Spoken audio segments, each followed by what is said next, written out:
dominates it in an unfair way to American citizens, especially vulnerable American citizens. We hope the rest of the press will hear that and recognize that. We'll take some more questions.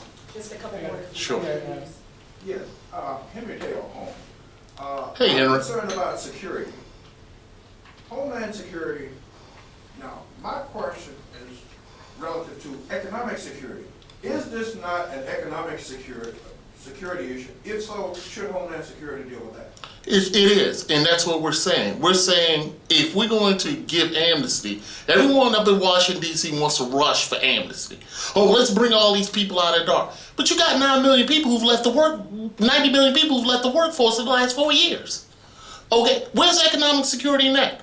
Is it better now to get a government check than to have a job? We hear about 99 weeks of unemployment, how we got to keep extending. Okay, I might have a PhD, which is a plain high school diploma, but 99 weeks to me is almost 2 years, because it's 52 weeks in a year.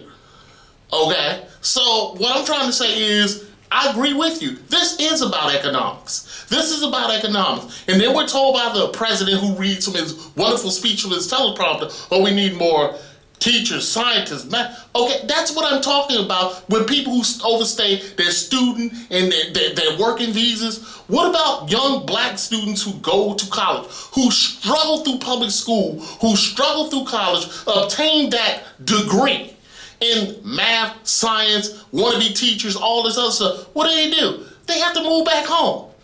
The president's always talking about student loans and everything like that. People have to move back home now. Where is America? It used to be America first. Now it seems to be immigrants first because everyone wants to be voting first. I think there was a question here. Yeah, I've got this I got this letter from an email from Wade Henderson. I'm going to read it out. This is he sent it out today.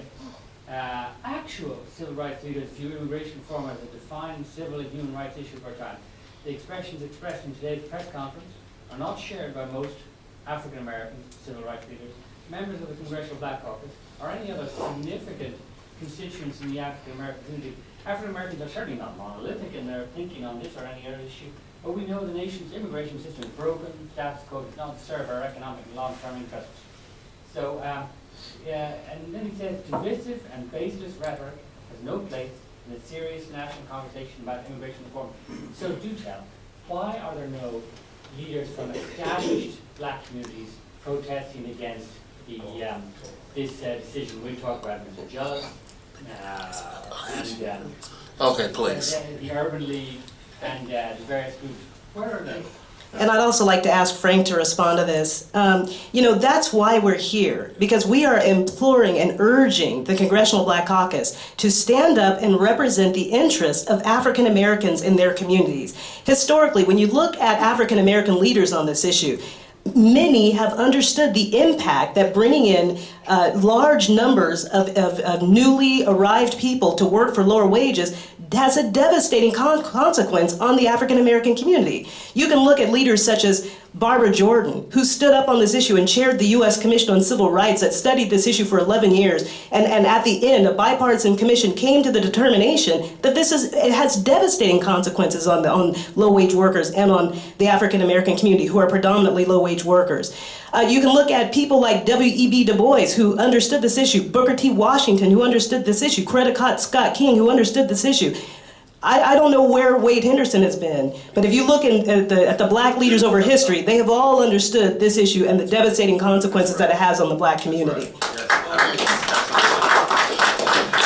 Leah is absolutely right on that, but you focus the attention on quality from the top down.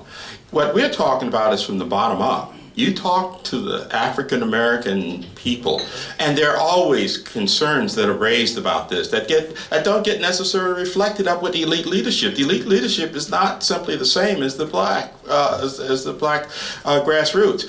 Our Council on Foreign Relations from Chicago every few years studies the differences among a number of instances between elite opinion and people opinion, and they find that on immigration there's the greatest diversion between the opinion of the elites compared to the opinion of the people, and that the black elite and elite leaders maybe have personal agendas that are a little bit different, that take precedent over the agendas of sometimes of those from below.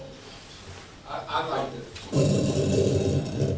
First of all, if you note that the letter you got was signed by T. Willard Fair, who grew up in Winston-Salem, who is the Miami Urban League president, and I think T. Willard would object to the characterization of not being a legitimate leader. Secondly, with regard to taking a sample, you have an exercise. I want you to go downstairs and just talk to randomly 20 black folk who are not paid from the funders of the left. You know, their economic reality is not dependent on getting checks from the left, and ask them, what do they think about this issue? Fairly portray both sides. And you will find that Brother Henderson is on the wrong side of an 80-20 issue if you talk to those individuals. I would like to say and answer that question. First of all, to me, the question was an insult. Yeah. We are leaders, and we don't have to be associated with a certain organization to be a black leader. So don't define our black leadership. We are leaders in the community. We have over our organization. We have over 100,000 followers, 4,700 black pastors. So don't insult me because another leader of another organization is not here. One quick thing I want to say is that the NAACP and others have sold out the black community for the dollar and the power. And it is an insult to ask that question as though we as black men and women are incapable or incapable of taking care of ourselves. You don't ask that of the white community. Well, you disagree with this person, your leaders say no to that. They're not our leaders. We're not retarded that we can't lead our own lives and our own families. So we have made the mistake of allowing these people to stay in power for too long, and they feel as though they're our leaders, but they're not our leaders. I don't have a leader. Christ is my leader. There is no man that's over me. He leads me. Mr. Monroe, I'd just like to say that I'd like to ask you a question. Who's the leader of the gay rights movement? Who's the leader of the Latino movement, this immigration movement? Who's the leader of the Jewish community? See, whenever it comes to black people, we have people who the media has put in place. Jesse Jackson, Al Sharpton, both of them are in the pocket of La Raza. NAACP, Ben Jealous, he's in the pocket of the labor unions, which sold us out for a few dollars. The Bacon-Davis Act and all that nonsense. They never supported affirmative action until 1990. That's NAACP.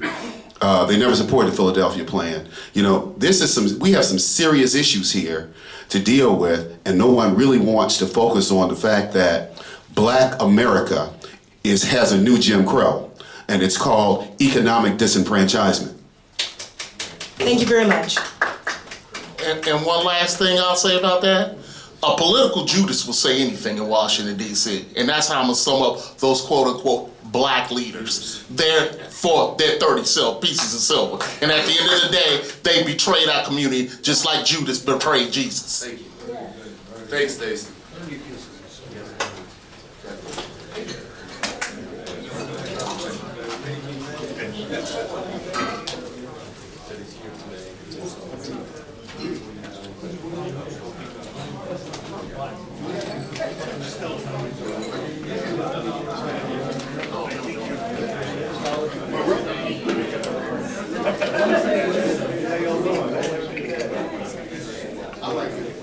Well said. Appreciate it.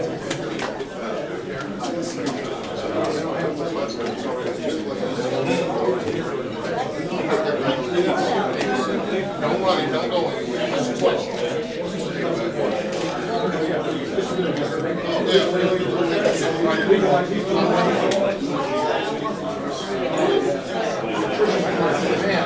Yeah, Andrew, we're trying to keep three. My eyes were closed.